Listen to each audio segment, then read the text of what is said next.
that it seemed like everything looked good, but they want to get the MRI, obviously, to make sure it's not more than the strain. Just wondered your thoughts on AD and the kind of implications for you guys as a team.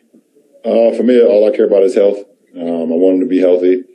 Our team needs him to be healthy, and he got to make sure that he takes all the precautionary reasons, all the everything, do his due diligence on what he's going on with his injury, and and be right when he comes back. So no rush, no timetable. We have no idea from that aspect, but we just want him to be healthy and get back to full strength.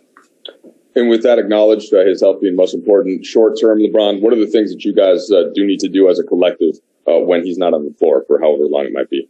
Well, I mean, obviously it's a tough blow, because he was playing so well up until the injury tonight, and he goes out of the game for the rest of the game. It's kind of hard to pick up that production. So, but we will have an ability to be able to prepare for it now, with him possibly probably being out, and coming up in Minnesota, and we'll have a better game plan of what we need to do offensively and defensively in his absence.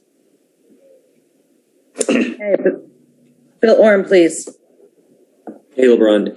In the moments after he left the game, you were still on the floor, and I think there was a free throw on the other end. And on TV, it looked like you were still just kind of watching him leave the floor and head back to the locker room. Obviously, that kind of slow shuffle.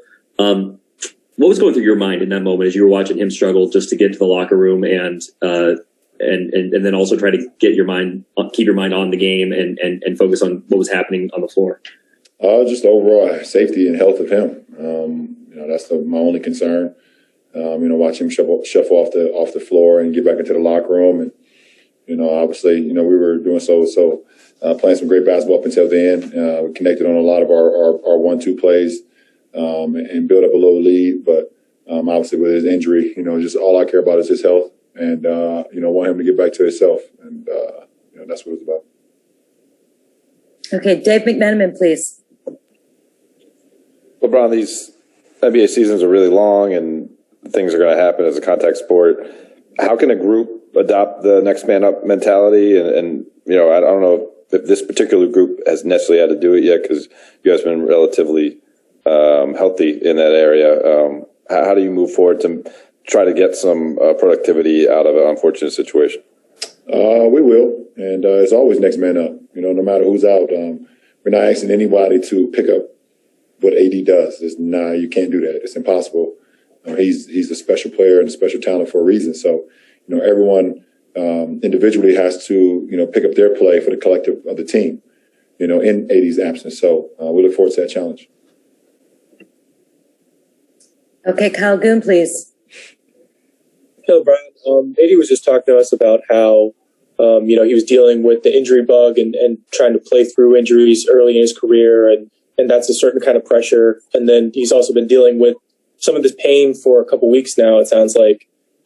As a star player, how tricky is it to kind of balance that pressure to be like, hey, I need to be there for my team. I need to carry this load versus, hey, if there's something that I can come back from and need rest, I need to take that. I don't know if that's a great question for me, because I think it all falls down into, what type of injury you're dealing with, how severe it is or how severe it can be if you continue to play on it. Everybody is different. Everybody is different in how they react to certain injuries or how they react to certain things that they're dealing with on a day-to-day, weekly basis is different. And I think, AD should be smart about it. I think everyone knows that, he saw him limping a little bit tonight and, had to leave the game. So it's much more, painful than it was at the start of the game for him. So, but everybody's different. And but he has to take care of himself in order to be the best for him and in order for us to be the best for our team. Okay, just a couple more here, LeBron. Dan Woike, please. Hey, LeBron. Two quick questions, I guess. One, you'd said that kind of, AD was starting to look like himself a little bit tonight, and obviously in most of the Memphis game too. How tough do you think it's been for him this year, just kind of being in and out of the lineup to look like the player that we all know he can be? And then I guess, secondly, where does the confidence in your team come from that you can say to him, take as much time as you need?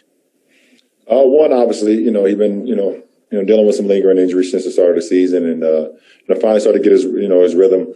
And as we've seen in the last game and a half, Memphis, after the first quarter, and then tonight it was playing extremely good basketball up until the until the re-aggravation of the injury.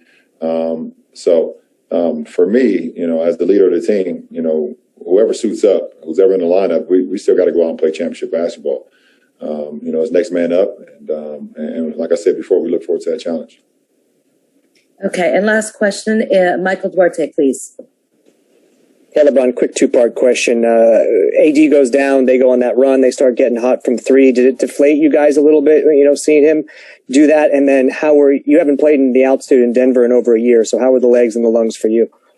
One, it's definitely deflating anytime you lose a big player. You're a big guy on your team who, the start of the game, we have a lot of things that's built in around AD and a lot of other players. And when he goes down, you have to switch up what you're doing offensively and defensively. So, obviously, that hurt us.